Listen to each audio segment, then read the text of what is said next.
So the more we find out about this Assassin's Creed Shadows game, the worse and worse this situation looks like it's going to get. Now, to be fair, again, I haven't touched Assassin's Creed since Unity. I said I'm done, the game got stale, got boring, I just wasn't into it anymore. But this is not the kind of thing that's going to pull a lot of us like old-timers back into the series. I'm sorry, it's just not.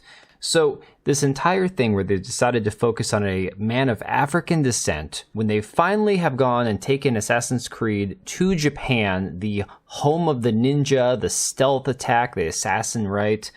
And yet not give us an ethnically, culturally faithful adaptation of a samurai, a ninja set in Japan, with featuring a Japanese male protagonist. Of course, they've given us a Japanese protagonist. It's the woman. But for your male samurai, your supposedly sword-wielding, katana-wielding samurai, although in all the videos I'm seeing, the Yasuke character has a club of swords rather than a katana. This is very weird. We're just not going to get that. We're not going to get what we want. So this article from Forbes goes on to say how the decision to have Yasuke in Assassin's Creed has left a lot of Japanese fans puzzled. And I think puzzled is about the best way you can put it. And I've got the screenshot over here from Learning the Law. You can see this one here says, a game where black people massacre Japanese people in the Sengoku period is a perfect example of UBI. If this is what happens when political correctness is taken to the extreme, the sword is in the wrong position. It's no good to have it open at your side. I wanted Yasuke to appear as an ally. Are they mocking Japan? They should have made someone like Saizo Kirigakure an assassin.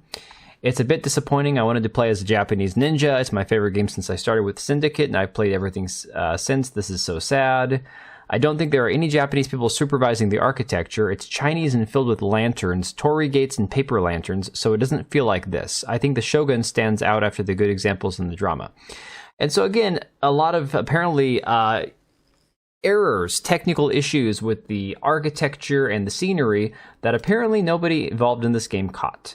So, we have this controversy about this. Now, on top of that, we have the situation where Assassin's Creed Shadows is going to require an internet connection to install the day one patch. And again, before you all start telling me this is not a new thing, I know this is a recurring thing that we're just seeing over and over again. It's apparently part of modern gaming that now everything requires the internet to install your game day one. That doesn't mean it's not crap. That doesn't mean that shouldn't be that way, that the game shouldn't ship finished, ready to go, no bugs or limited bugs out of the box. If you're buying physical, you should be able to play it the way it's intended day one. I'm sorry, I just think that that's a fact. Then you have this weird Wikipedia war going on where you have these people fighting to edit whether or not Yasuke was a samurai. And again, people are saying, well, but if he's a retainer, that technically makes him a samurai. And then I'm on the side of, look, whatever the dude did, they know that he basically, his daimyo, his master, died. He then fled to protect the other guy's son, who then was also killed. And then rather than committing seppuku and disemboweling himself, he offered up his sword to the guy that captured him. Not what a samurai would do. I'm just going to say it. It's like samurai, when they are beaten, when they're dishonored, they kill themselves. That's how they roll. So clearly he wasn't a full-fledged samurai. In whatever capacity, maybe, but not a samurai. Smash JT has this wonderful little picture here that everyone's been sharing on Twitter, showing the price of this game as well. So you have, again, your quadruple A gaming from Ubisoft. Don't forget that they had that with their wonderful pirate game that just recently bombed, that nobody's even playing anymore. You have the standard edition starting at $70. You have the gold edition, $110. Ultimate edition at $130. Or you could do what, we all do on the Xbox side of things on Game Pass. You pay for Ubisoft Plus, and then you get all the perks of playing the game for $18 a month, but then you don't own it. And again, remember, the whole point of modern quadruple A gaming is not to own anything anyways. That's what Ubisoft wants you to do. Own nothing and be happy. They're even trying to compare this game to Nioh, which is really weird because apparently we're just going to make everything about race with these people. So Atreus here points out, he says, please stop comparing Nioh to Assassin's Creed Shadows. William Adams was based on a real historical figure who actually became a samurai. It's based in a fantastical world not meant to represent any sort of realism at all. Additionally, the game was created during a time where there was no ESG or DEI and the culture war stuff wasn't as prevalent, so there was no hypersensitivity. Assassin's Creed Shadows is pure pandering. Yasuke was never a samurai, and it's disrespectful that every single Assassin's Creed game had characters that culturally fit, but as soon as we get to Japan, you gotta make it about a black man and his experience. Stop it. And again, I think that that's the most valid point, and this is the point I'm trying to get across. The reality is, the only reason they're focusing on Yasuke is because of his skin color. He did nothing impressive, and you can go, oh, well, he's a historical figure, and he's the first historical figure used in an Assassin's Creed game. Why not use a Japanese samurai or a Japanese assassin? Look up the Hitokiri characters, the real-life historical people that were the assassins in Japanese history. There are so many of them, okay? So many of them. But they went with this. V says, if I saw this, I'd actually buy it because I know the morons at Ubisoft who are making games for the journalists and not the customers have been fired. And of course, it's a revision of the poster from the game. It's got a Japanese face on Yasuke, and the female character has gigantic bobs, which is pretty fantastic looking, not gonna lie. George Alexopoulos says, Yasuke physically cannot be an assassin in Japan. You'll murder someone and try to social stealth like this. And again, that's my first thought. Yasuke reportedly, if they got the history right, was about 6'2", and in Japan, where everyone was less than 5.5 feet tall. That would never work, okay? It just wouldn't. You'd never be able to sneak around and assassinate people. So in the game, he's gonna have to be basically like the Bruiser, basically like, bull in a china shop just breaking everybody in half, because there's no way you could do any sneaking around. Physically impossible. Then you got this one where a lot of people have been comparing this to the Tom Cruise movie, The Last Samurai, where again, people want to make it look like Tom Cruise is the last samurai. This movie had nothing to do with Tom Cruise being the last samurai. Clearly, these people didn't watch the movie because he was not the last samurai in the movie. So Moondragon points out, no, because Tom Cruise's character was based on a French military officer during the Boshin War, and the last samurai was Japanese. Again, responding to these people who are trying to make a comparison.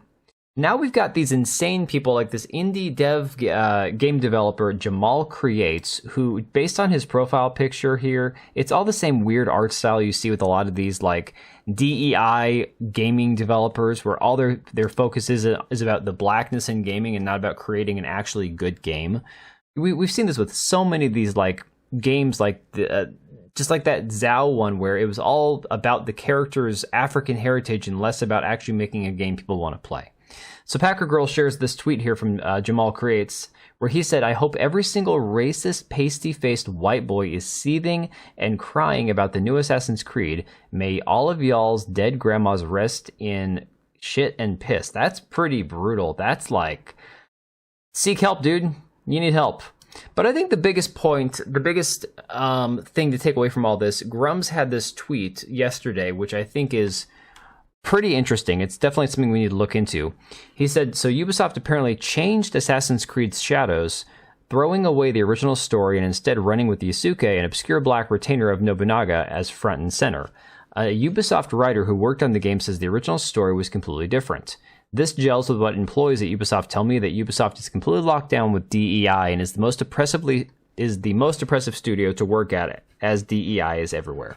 So again, this screenshot here from Learning the Law, we'll get to right here, says, I worked on some narrative elements for the Sengoku era of Japan for Assassin's Creed back in 2013 to 2014, when I worked under contract in San Jose, Tokyo.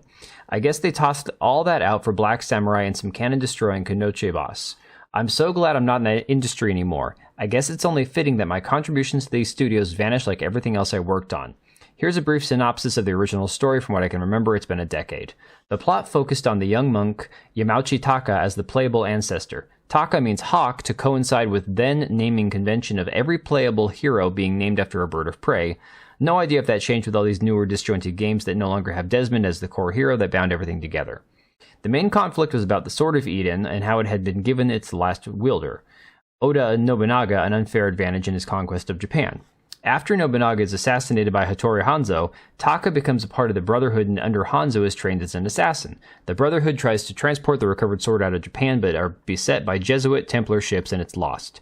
To make matters worse, Hanzo is assassinated as he considers retirement as a monk. His lord, Tokugawa, I'm butchering these names, Ieyasu, charges Taka with finding the killer and recovering the sword. Again, I think that would make a fantastic story. It goes on to say, despite Nobunaga's successor, Toyotomi Hideyoshi, acquiring the sword and going on a rampage that extends into Korea, Taka steals the sword back and Mad Daimyo loses his power, weakening his campaign in Korea. Incensed by the theft, Toyotomi believes he was betrayed by the Templars and basically exterminates all Jesuit Templars in Japan. Taka infiltrates Toyotomi's castle and faces him in a battle, resulting in Toyotomi's death. The ambitious daimyo is left to die as Taka slips away before his retainers could intercept him. The now seasoned assassin spares Toyotomi's infant heir, knowing the clan has lost its teeth and will eventually wither without Hideyoshi. Ieyasu begins his ambitious power grab, demanding Taka and the Brotherhood give him the sword and help him wipe away all of his enemies from Japan to fully unite it under his clan's banners. Taka and the Brotherhood decline and vanish into the shadows with the sword. Oh well, Black Samurai and Kunoichi it is. What a shame. Again, I think that would have been a fantastic story. I think that would have been a fantastic game to play. It would have definitely honored a lot of the Japanese history, a lot of the Japanese culture. It would have been so much better than what we're getting now with this, basically just this, yeah, we all know that Yasuke was a real guy. Great. But what significance did he have to Japanese culture, to Japanese history? Little to none. This is purely being done for DEI purposes. It's shameful that we are finally having an Assassin's Creed game going to Japan, and the last thing that they would even consider doing is giving us a Japanese assassin. It's pitiful. Let me know what you guys think about all this. Make sure you click the link down below if you're in the market for a new PC. Go check out Meta PCs. I will catch you guys later. Alright, and if you made it this far, thank you so much for watching the video. Thank you for being here. I do have two channels, Minimal Effort Podcast, as well as my gaming channel.